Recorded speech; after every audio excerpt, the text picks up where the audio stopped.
Hello ඉතින් ඔන්න ගොඩක් කාලයකට පස්සේ වීඩියෝ එකක් අරන් ඇවිල්ලා තියෙන්නේ. ඉතින් අද අපි ඇවිල්ලා ඉන්නේ නාරම්මලට. නාරම්මල තිලක් මෝටර්ස් එකේ තමයි දැන් අපි මේලා ඉන්නේ. ඉතින් මේ දවස්වල TikTok එකේ Facebook එකේ හැම තැනම නිකන් ප්‍රසිද්ධ වෙලා තියෙනවා ඩුබායි රයිඩර්ස් ලගේ SL ඩුබායි රයිඩර්ස් ලගේ බයික් එකක් ලංකාවට ඇවිල්ලා තියෙනවා. ඉතින් අපේ හර්ෂය තිලක් මෝටර්ස් එකේ එයා තමයි මේ වැඩේ කරන්නේ. ලංකාවේ ඉඳන්. ඉතින් අපි හර්ෂයගේ විස්තර ටිකක් අහලා බලමු. ඉතින් හර්ෂය කොහොමද මේ බයික් එකේ ප්‍රොජෙක්ට් එක වලට හම්බුනේ? ඔව් මේක ඇවිල්ලා මගේ යාළුවෙක් ඉන්නවා ඩුබායි රයිඩර්ස් එකේ මේ හසිත මදු කියලා. මගේ ඒ කාලේ ඉඳලා හොඳ මේ යාළුවෙක්. එයාගේ හරහා තමයි මට මේ ප්‍රොජෙක්ට් එක ආවේ. ඇත්තම කිව්වොත් එහෙනම් මේක ඩුබායි වල පදින සුනිල් කියලා අපේ මේ අයියා කෙනෙක් කස්ටමර් කෙනා වතුනේ. එතකොට එයා මේ මට බයික් එක ෆොටෝ එකක් දැම්මා. හර්ෂ මෙහෙමයි මේ CBR ගල්ලාම් ෆයර් බ්ලේඩ් එකක් ගෙනල්ලා දුන්නොත් ඔයාලට මේ කිට් එක අංගලා සප්‍රේම් එකේ ඉඳලා හැබැයි සප්‍රේම් එකේ ඉඳලා එක්සෝස් එකේ ඉඳලා සියල්ල කන්ඩිෂන් කරලා අයන්නටම කන්ඩිෂන් කරලා මේ මොඩිෆිකේෂන් එකක් කරලා දෙන්න පුළුවන්ද කියලා. ආන් එහෙම තමයි ආවේ. ඊට පස්සේ අත්තම කිව්වොත් එහෙම කොටස් තුනකට තමයි අපිට බඩු ටික ආවේ. ඉස්සෙල්ලාම ආවා බොඩි කිට් එක ආවා අපිට සාම්පල් එකක්. සාම්පල් එක ආවට පස්සේ ඊට අමතරව සප්‍රේම් මේවා ටික ආවා. සම්පූර්ණයෙන්ම සයිලන්සර් කිට් එකේ ඉඳලා සියල්ල වෙනස් කරලා අපි මේ සාම්පල් එක බයික් එකට අමුල්ලා ඉවර වෙලා තමයි මේ ඊටු වැඩ ටික පටන් ගත්තේ. ඊට පස්සේ ආවා ඔයාලට වීඩියෝ එකක් මගේ page එකේ තියෙනවා තිලක් මොටර්ස් page එකේ ඩුබායි රයිඩර්ස් මේ කිට් එක ආවා සම්පූර්ණයෙන්ම මේ බයික් එකේ ගලවලා. එතකොට ආවට පස්සේ ඒ කිට් එක අමුල්ලා ඉවරනාට පස්සේ එහෙන් ඇව්වා මට ටයර් දෙක බ්‍රෑන්ඩ් නිව් ටයර් දෙකයි බැටරියයි දැනට බයිසිකලේ වැඩ ඉවර කරලා තියෙනවා. ඔව් තමයි බයිසිකලේ වැඩ ටික පටන් ගත්තා මුලින්ම. ඉතින් මේ වෙනදා අපි දකින බයික් වලට වෙනස්ම විශේෂ දේවල් මේ බයික් එකට ඇඩ්ඩලා තියෙනවා. ඉතින් මේ ඔයා මොකද්ද මේ බයික් එකට කරපු විශේෂත්වය? මොකද්ද මේ බයික් එකේ තියෙන විශේෂත්වය කියලා මම දැනගන්න කැමතියි. අපි ඉස්සල්ලාම මූණේ ඉඳලා පිටිපස්ස රෝදෙට යනකම් මොඩිෆිකේෂන් මොනවද මම කරලා තියෙන්නේ කියලා අපි ක්‍රමෙන් බලමු. කියන්නේ කොටස් විදියට බලමු. හරි. එතකොට මේකට අපි බ්‍රෙම්බෝ බ්‍රේක් පම්ප් ඒවා ටික යූස් කරලා තියෙනවා. විශේෂම දේ ඇවිල්ලා මේක මේ CBR ගල්ලාම් කියන්නේ කේබල් සිස්ටම් එකට ක්ලච් එක එන්නේ මේක හයිඩ්‍රොලික් කරලා තියෙනවා මම. ඒකත් බ්‍රෙම්බෝමයි දාලා තියෙන්නේ. ඊට අමතර කස්ටමර් මේකේ මම ඔයාලට කිව්වා මූණේ කැලේ ටික සම්පූර්ණයෙන් මේ වල තියෙනවා කියලා. එතකොට මේ බොඩි කිට් එකේ ඉස්සරහා පැනල් සෙට් එක සප්‍රේම් පැනල් සෙට් එක සම්පූර්ණයෙන්ම මේ 6 එකේ කිට් එකේ තියෙන්නේ.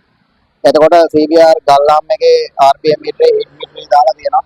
ඊට අමතරව ඔයාලා බලනාදී මේක මේ මීටරේ නැද්ද මොකද කියලා මේකට ජීරල් ඩිස්ප්ලේ එකක් වැටෙනවා ඉස්සරහට. එතනින් ගත්තාම අපිට ඇවිල්ලා ඉස්සරහට ආවහම ඩිස් දෙක මල් ඩිස් දාලා තියෙනවා.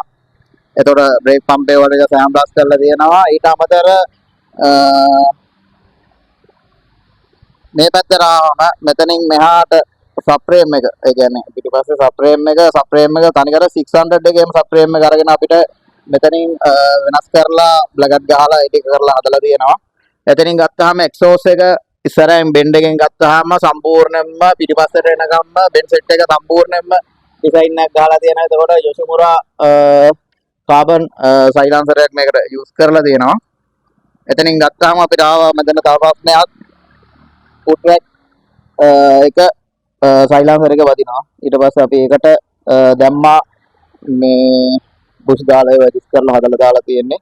ඊට අමතරම පිටිපස්සේ මල්ටිස් කරලා තියෙනවා. විශේෂ දෙයක් කියන්න තියෙනවා. ලංකාවේ පළවෙනි වතාවට ස්විම් ආර්ම් එක ලෝන් කරන්න, ඒ කියන්නේ ස්විම් ආර්ම් එක පස්සට ගන්න අපි ප්ලේට් කෑල්ලක් වෙනම ගල්ලාම් එකට ඩිසයින් කරලා වෙනම හදලා තියෙනවා.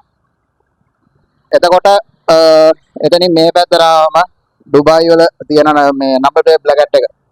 ඒක සුන්ලයි ඒ විදිහටම හයි කරන්න ඕන කියලා කිව්වා. දැන් ඔයාලා හිතයි මේක දැන් මේ නම්බර් ප්ලේට් එක මෙතන ගහන්න යන්න බෑනේ කියලා. ඒකට අපි ඩිසයින් එක වෙනස් කරලා ලංකාවට මේ හරියන විදිහට එහෙම කරලා තියෙනවා. එතනින් ගත්තාම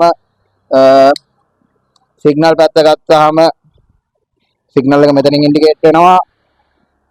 ඊට පස්සේ පැත්තෙන් වෙනම සිග්නල් එකක් තියෙනවා. ඒකට පේනවා ඇති. එතකොට ආය මේ පැත්තට ආවම අරකේ වගේම මේ පැත්තත් දික් කරලා ගානට බැලන්ස් කරලා ඒ ටික හදලා තියෙනවා. ඊට පස්සේ ගත්තාම විශේෂම දේ ඇවිල්ලා ලයිට් එකේ ඉඳලා එයාට ඕන කිව්වා මේ ඩුබායි වල තියෙන විදිහට අපි ඊට පස්සේ ලයිට් සෙට් එක LED සෙට් එක සම්පූර්ණයෙන්ම මේ විදිහට ඩිසයින් කරලා හදලා තියෙනවා. ඔයාලට පේනවා ඇති ලයිට් 1 2 3 ලයිට් තුනක් දාලා තියෙනවා. ඊට අමතර හෙඩ්ලයිට් එකේ ඒව ටික නම් එයාලා ගේද්දි මෙහෙමම තිබුණා. මොඩිෆිකේෂන් කණ්ණාඩි දෙකක් දාලා තියෙනවා. ඊට අමතර කස්ටමර් කිව්වා මගේ ලෝගෝ එක ගහලා අස්වන ගහලා එයා බ්‍රෂ් කරලා ඒ ටික හදලා දෙන්න කියලා කිව්වා. ඔන්න ඔය ටික තමයි මම බයිසිකලේ දැනට මොඩිෆිකේෂන් වලට කරලා තියෙන්නේ. ඊට පස්සේ සීට් එක හදලා තියෙනවා අමුතියෙන්. මෙතන බාරයක් දාලා තියෙනවා පස්සේ එන කෙනා අල්ලගෙන යන්න. ඊට අමතර පොඩි බෝනික් එක එහෙ ඉඳලා මේ පදින බයික් එක තිබිච්ච බෝනික් එක මම ගෙනල්ලා ආයි කරලා තියෙනවා. ඔය ටික තමයි ඒකට මොඩිෆිකේෂන් වලට කරලා තියෙන්නේ.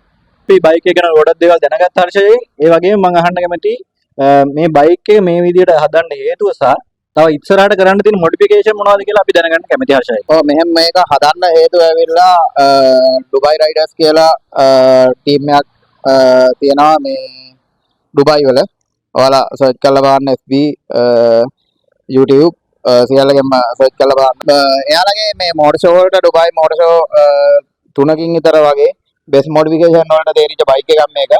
ඒක ලංකාවේ දැන් කස්ටමර්ට ඕමනා වුණා එයා කස්ටමර් නිමාඩු වෙද්දී ලංකාවේ ඒ වගේ බයික් එකක් පදින්න ඕනේ කියලා. කොටිම කිව්වොත් එහෙම යාට 600 එක ජපාන් මේ ඩුබායි වලින් ගෙනල්ලා මේ පදින්න බැරි හින්දා ඒක කන්වර්ට් කරන්න ඕමනාව තිබුණේ මේ 250 එකට.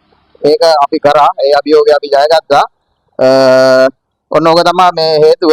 මෝටර් ෂෝ 5 හෝ 6කින් වින් කරලා තියෙන බයික් එකක්. අපි මගේ පේජ් එකෙන් ඔයාලට කස්ටමර්ගෙන්ම කටින් ඒ ටික අහන්න පුළුවන් වෙයි මේ වීඩියෝ එකේ. ඒක ගැන ගොඩක් දේවල් දැනගත්තා. ඉතින් එහෙනම් මේ අපේ හර්ෂයගේ පේජ් එකේ තියෙන FB එකේ තිලක් මෝටර්ස් ඒ වගේම මේකේ බයික් එකේ SL ඩුබායි රයිඩර්ස් තමයි බයික් එකේ කට්ටිය පේජ් එක. ඉතින් ඒ වගේම එයාලගේ වීඩියෝස් තියෙනවා YouTube එකේ එහෙම. එහෙනම් ඉතින් මේ වගේම බයික්ස් ගැන වීඩියෝ එකකින් අපි ඉස්සරහට හම්බෙමු. මගේ වීඩියෝස් වල ඉස්සරහට බයික් ගැන වීඩියෝ ගොඩක් එන්න තියෙනවා එහෙනම්. එහෙනම් හැමෝම channel එක subscribe කරන්න. එහෙනම් ජය වේවා හැමෝටම.